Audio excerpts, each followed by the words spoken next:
It's championship week in college football. We've got all the big games, all the matchups. We're going to break it all down. We'll talk about our predictions and our keys to these championship games. What are the implications, by the way? I'm John Canzano. I'm here with Jon Wilner. You can find Wilner at wilnerhotline.com. You can find my work at johncanzano.com. It is championship week, Wilner. Matt, are you fired up for this or what? Come on, we got to get a little more energy from us this week, I guess. I am fired up. Yes. Tired. It's been a long season, a little tired, but I am fired up. All the games could be really close, I think, and we'll get into that, but it's been a crazy season and the postseason is totally different. And it's going to be fun to see how this thing unfolds over the next month. It is a long postseason, right? I mean, the first playoff game is December 20th and the championship is January 20th. So we got a lot of football left, plus all the bowl games, right? There's like 42 bowl games. So a lot of football to go. I was talking to Rich Brooks, the former Oregon coach, earlier today. And, I was talking about, because obviously he had that Rose Bowl against Penn State in 95. But he started talking about kind of the length of the season and how, he coached in the NFL. This is more like the NFL than anything. And he said, he was kind of watching coaches down the stretch, how they managed injuries and getting guys back. You would have seen some years where maybe, if there were just a bowl game at the end of the season, coaches might have shut a player down. Instead, they kind of shelve them and they hold them out for a few weeks because, you saw Oregon do that with Jordan Birch and Tez Johnson, brought those guys back last week for Washington. But it's almost like there's this final leg of the season that could end up being several games for these teams. Somebody's going to play 16 games. And Rich Brooks was saying you have to manage it like an NFL season. Yep. I mean, somebody could play 17. I mean, if you play 12 conference championship and then you get all the way through 4 rounds, and it could get longer because what is currently week 0, where there's a handful of games in late August, the NCAA may make that available to everybody. The reason being it would create a second bye week every season, but we could end up with an even longer college football season. Yeah, those extra buys are vital too, right? You saw some teams really on fumes down the stretch. I think there was some mental fatigue, obviously some physical fatigue from the teams, and here we are headed into week. Did you eat? I know we're going to talk about championship week. Did you eat like a champion on Thursday? I did, and you know what else? I'm one of those kids. Thanksgiving was my birthday too. So okay. Every I don't know how many years that happens, but it turns out to be it falls on my actual birthday. All right. As a kid is kind of a drag. If you have a birthday that falls on Christmas, I think that's worse. Yeah. Because you're kind of looking around going, hey, am I getting cheated here? But Thanksgiving, as a kid growing up, it was always the family in the room, like aunts and uncles in the room while you were opening a present. It was awkward. Everybody's staring at you. And I looked at my siblings like, you don't have to do this on your birthday, but it kind of a cool day, had lots of food. How about you, man? Yeah, it was good. Well, belated happy birthday. We had a good time. Yeah. Although, my kids and we spend Thanksgiving with another family. We've been doing it for years. And the kids are not really pro-turkey. They're kind of anti-turkey. So we ended up having steak. Okay. It was good steak, but ideal situation, there'd be turkey as well. Oh, well, yeah, I'm not complaining. We only had about 7 people over total, like including the girls and everybody in our immediate family. But we do 2 turkeys. We do smaller ones, and I do them on the Traeger. And for Traeger aficionados out there, you know what I'm talking about. I feel kind of guilty because the turkey's my responsibility. But after we do the brining, after it's seasoned, it's put into the Traeger. And then I'm just watching football, pretending like I'm tuned into cooking this turkey. But it turned out perfect. It was delicious. It's a great day. We had some football going on. Tradition in our family that goes back a couple generations. My grandfather used to pour himself a highball and watch the football games. So I poured myself a highball and took in some NFL games on Thursday. Very nice. Well, we should get to it here. Let's do it.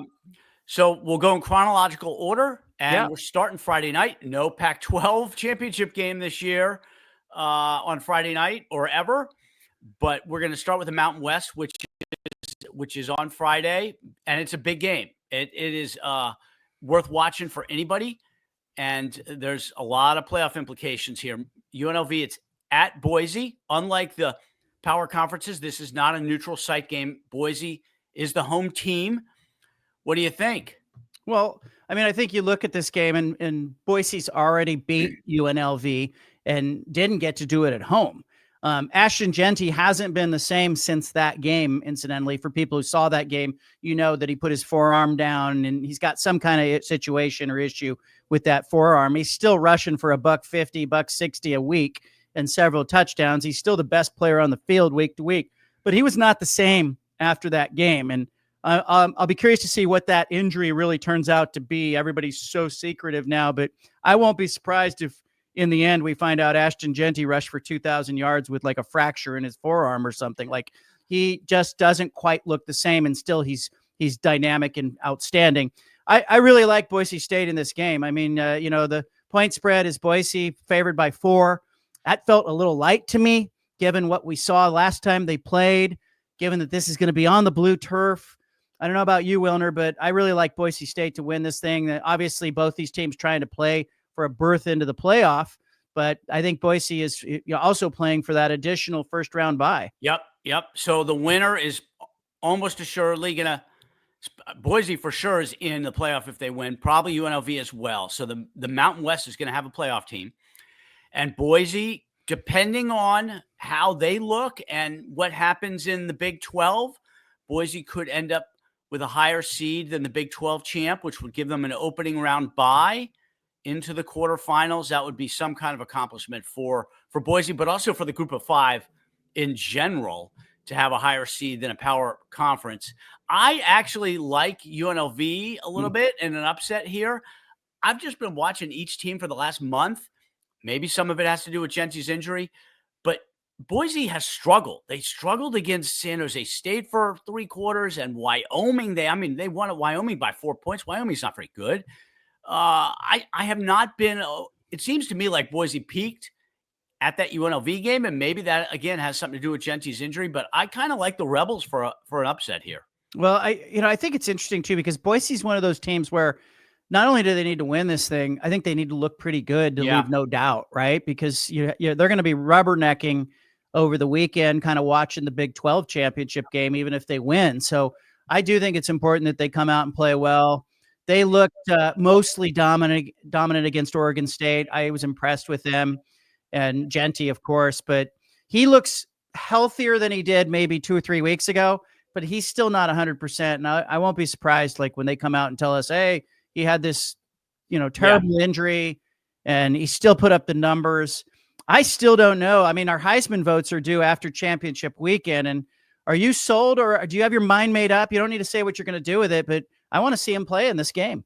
I don't have my mind made up at all. And part of that is because I do too. And I want to see, where he is relative to Barry Sanders' record. Yeah. Right? I mean, he's not going to get 300. And winning matters, right? Winning matters to me when I look at the ballot. And the fact that he has carried this team to, possibly a playoff top 4 seeding, it matters. That should matter to voters, but we'll see. There's a lot of hype and propaganda coming out from the network partners and media partners of some other conferences. Oh, as always. All right. So Saturday morning starts with Big 12 championship game in Arlington, Iowa State against ASU in who would have, nobody had this on their bingo card. I know. Unbelievable. ASU picked to finish last in the Big 12 poll, 3-9 last year. Iowa State, I want to say they were picked 6th, right? 5th, 6th. Good team, but this was not an expected matchup by anybody. Yeah, look, we had talked, I remember us talking in the early part of the season, over under on like 3.5 wins for Arizona State. And, I liked them to possibly be bowl eligible, but I'd be lying if I said I saw a 10-win season. In fact, I looked back at my text exchanges with Kenny Dillingham and some people at Arizona State, and we were talking in the neighborhood of how far away are you from being bowl eligible? Do you feel good? This was in the spring and into the summer. And so I think they didn't even know what the ceiling could be for this season. But I think, when you look at, the running back situation at Arizona State, I love Cam Scatterbo, and I think he is just such a fantastic player. He is dynamic. He's hard-nosed. I lean Arizona State in this game, Wilner. I just think they're a team of destiny, and they're playing for too much. And Kenny Dillingham is liable to jump the goalpost and tear it down himself after the win. Yeah, he is. And, we saw that energy when he was on our podcast a few weeks ago, right? That's right. The thing that strikes me about ASU is that they have gotten better, right? They were playing well early, but boy, in the November Saturdays, they have really gotten better each week. They are so physical. I think that is one of the most dramatic changes within their program, is how much more physical they are at the line of scrimmage. I'm leaning a little bit toward Iowa State, mostly because of experience. Matt Campbell, a lot more experience than Dillingham, and their quarterback, Rocco Brecht, more experienced than Sam Levitt at ASU, who's in his first year as a starter. You're on a big stage.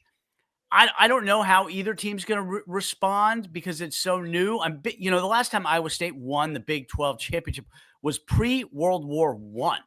So, this is new to them too. But boy, I like Matt Campbell. I think it's going to be last possession wins or last mistake loses.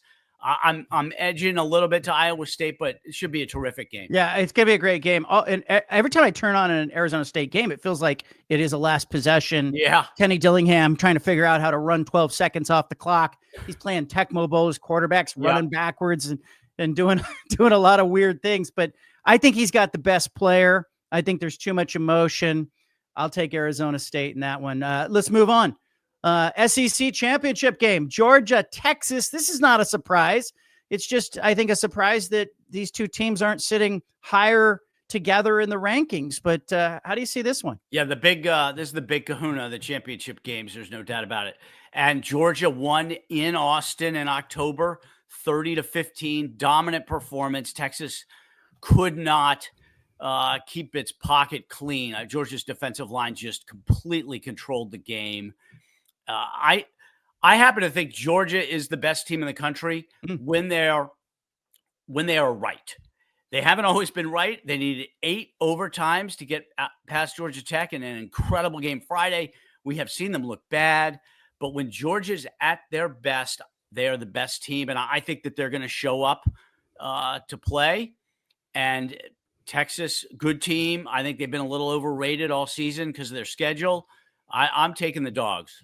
I'm with you on this one. I just think that you talk about the experience factor. You've got a coach who has played for bigger stakes than this.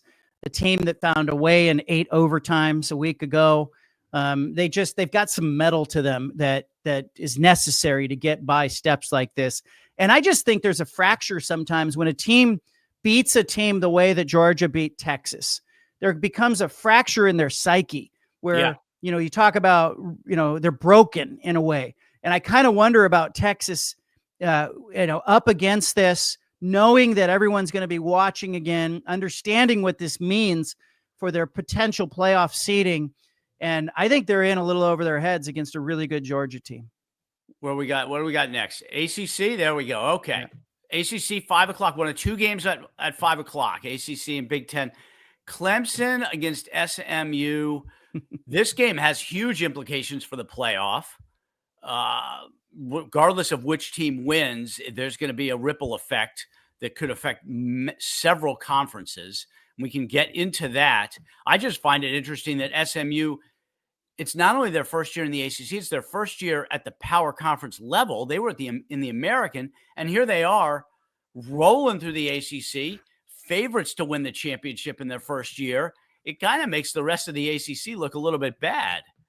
Yeah, look at those boosters at the Boulevard Collective. Yeah, the petroleum industry guys, the boss hogs in their white suits and their cowboy hats.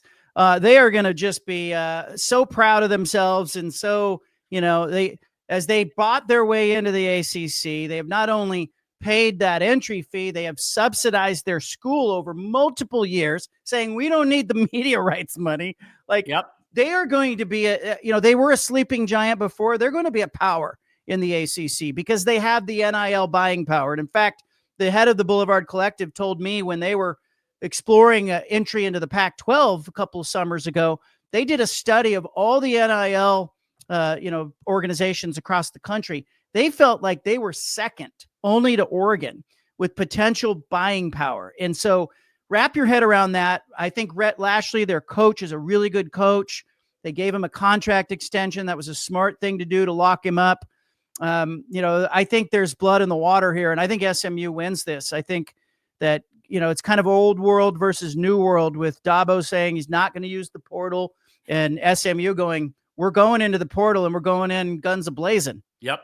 SMU's only lost early in the season to BYU before they had settled on their quarterback. I'm with you. I like SMU.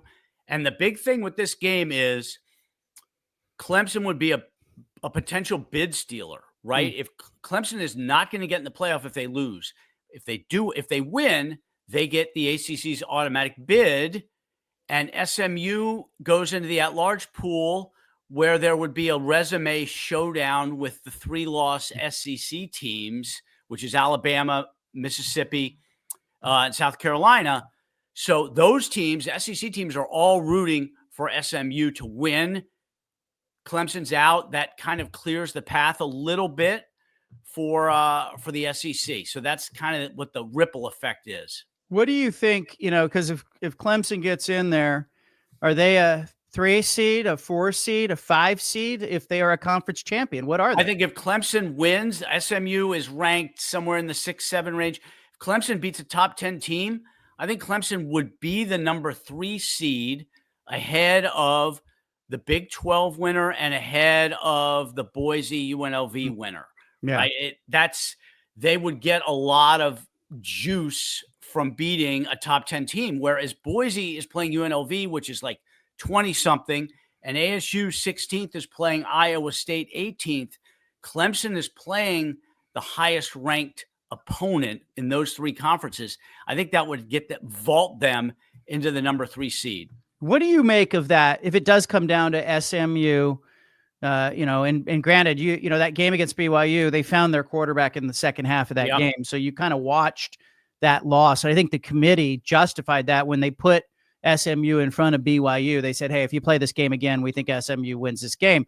But you tell me, if it's SMU, what happens to those potential SEC teams that are really on the bubble? It's what happens SMU versus Alabama. Yeah. So I think, especially if Clemson wins that game 10 points or more, I think Alabama's going to get in with 3 losses. I mean, you think about the holy trinity of the college football postseason is the playoff and the SEC and ESPN, and they are all in business together. And, brand bias is very real. And I don't think the committee is going to be able to shake the brand bias. And you're going to have the SEC media machinery rolling this week. I think SMU is in big trouble, especially if that loss is by multiple scores. Well, keep an eye on Tuesday night and Wednesday, Thursday, as the propaganda machine starts to fire up, and everybody is jockeying and lobbying for position. In part, it's why I like, I talked to Jeremiah Dickey, the Boise State athletic director, and he said, we're not getting into that stuff. They're going to go out on the field and they're going to go out and play well. He's not getting into the back and forth over whether Boise should be a 4 or a 5, or wherever they should be seated. And I like that and I respect that, but also he doesn't have ESPN in his pocket like the SEC does. So if you have the glow of the ESPN shoulder programming, we all know what that's about. We've seen it for years. It just becomes, how great are these teams? How great are these matchups? Look at the strength of schedule. Oh my gosh, the SEC is so much better. How do you not put these teams in? Look at the gauntlet that they have to go through. I'm with the people that say, hey, if you lost 3 games, like that, you're kind of out. You shouldn't be in this conversation. But I think year in and year out, if it's a 12-team playoff, we're going to have some of these things that come up, especially in a year like this where there's been carnage and the SEC doing what the Pac-12 did years ago, where it just, cannibalized itself. Yep. The 3-loss, that is certainly a legitimate point. If there's a big disparity in strength of schedule then I think that there's some room for nuance there, and that's the SEC's big case is our schedules are so much stronger. This committee doesn't seem to really be buying into schedule strength. Yeah. It really cares about the number of losses. There's a lot of coaches on the committee, and coaches, they don't care if you're beating Western Illinois by 70 points like Indiana did, or if you're beating Texas by 15 like Georgia did. They're just looking at if you win, you win. It's like they're channeling their inner Lou Holtzes. I think it's going to be harder. I think it's going to be harder for some of the G5 schools to get games against the Power Four because of some of this, what we're seeing, because, I think they're going to want to, some schools are going to want to play only at home. They're not going to want to go on the road and play a group of 5. I think the FCS schools are in real trouble because I think some of the schools are going to say, I don't want to go do it. But let's talk about the SEC for a second. It's 8 conference games instead of 9. So there's 1 fewer conference game. They are playing some cupcakes, some of those teams with that open week. And we don't know if that conference is good or not until we see them play in the playoffs. So until we see Georgia or Texas or Alabama in a playoff game, we're not really going to know. It's a little bit like the NCAA tournament where we all look up at the Sweet 16 and we say, oh, Pac-12 had 5 teams in the Sweet 16. Yeah. Must have been pretty good. Like, we don't really know with these playoffs until we really start to see the crossover games. It's hard enough to tell who the good teams are within the conferences because they don't play enough games.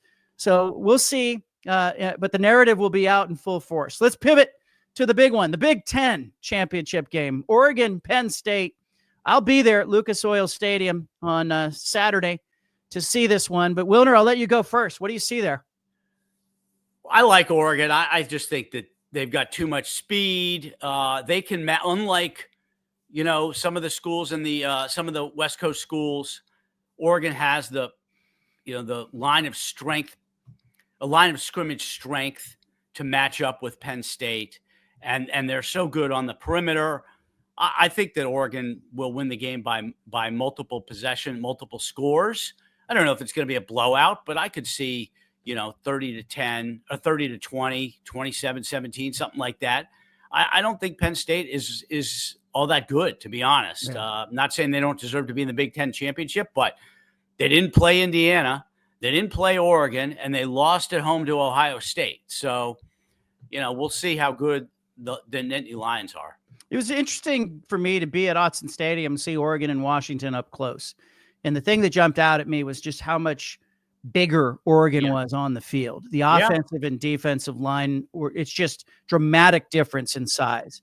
It's not close. They're not playing on the same level. Nope. And I look at Penn State. Penn State's got that size, right? They've got the size on the interior defensive line. Their offensive line is physical, but Penn State doesn't have the playmakers. They don't have Dylan Gabriel and Tez Johnson.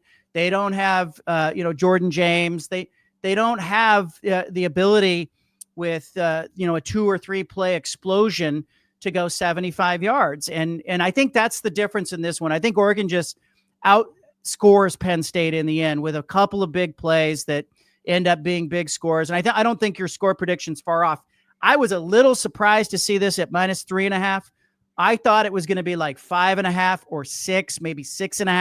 I didn't think it would be a touchdown, but I think Oregon's going to cover this 3.5. I think, they will go out, and I just think they'll make more plays than Penn State. And in some weird way, Michigan's upset of Ohio State, I think benefits Oregon. I think Oregon has had kind of a blissful season, right? They have mostly stayed healthy. They got Jordan Birch back this last week. He was a factor as they sacked the Washington quarterback 10 times, had 16 tackles for losses. They were ridiculously disruptive with Birch healthy and in the lineup. Tez Johnson's back. He had a touchdown reception. Oregon's getting healthy, and they don't have to play Ohio State in the Big Ten championship game. That I can tell you there were some people in Eugene that were probably smiling when they saw that. Oh, I'm sure. And you are dead on about that defensive line. Dan Lanning's done a great job. The most interesting piece to this whole Big Ten championship to me is that Oregon is actually better off losing. I'm not saying that they should lose, right? But if you look at the way the playoff is likely to unfold, Oregon is better off losing this game. If they lose, they're the number 5 seed, probably, and they're at home in 2 weeks against either the Big 12 champ or the Mountain West champ, right? Then they go play the other one of those teams, either the Mountain West champ or the Big 12 champ, in the quarterfinals. If they're the number 1 seed, then they are off for a month, and they're playing Georgia, or probably not Georgia, but they're playing Tennessee, they're playing Alabama, they might be playing Ohio State. They could end up playing Ohio State. In the Rose Ohio Bowl. State could be the 8th seed. And if Oregon's number 1, they're playing the 8-9 winner. And that team would have had a game within the month. So I actually think the way this is set up, you're better off. The best seed possible is the number 5 seed. And the committee is going to have to rethink the way the pairings work, because you don't want a situation where it behooves a team to be number 5 instead of number 1. But to me, that's the way it's going to break down. If there's an SEC team or Ohio State sitting there in the 8-9 pairing, Oregon is going to have a really tough game in the quarters, much tougher than if they were the number 5 seed. I wonder where you weigh the week off versus, or the time off, the extra time off versus playing the game. But you're right. We've talked about what tweaks are going to be made to the format of the playoff. I think this has got to be at the top of the list, that there needs to be some measure of reseeding that happens, or because you're going to see a team, if it's not Oregon this year, who looks over and goes, gosh, if we lose this game, maybe there's, we get a home game in the opening round against a weaker opponent. But I think they're still perfect. I think they are in some respect proud of the fact that they're undefeated. Phil Knight's hanging around at 86 years old. They'd love to get him a return on his $1 billion investment. I think, Oregon's been there before in 2011 and 2015. They didn't come through. And so I think there's a lot of fans that are looking at it going, this is the year. So I don't think they have the luxury of going, let's throw one. But you're right. No. You lose this game, there's a silver lining to it. Yeah, that's the thing. They've put themselves in position where it's a win-win, because there's nothing wrong with being the Big Ten champs and the number 1 seed, but the number 5 seed is also a good path.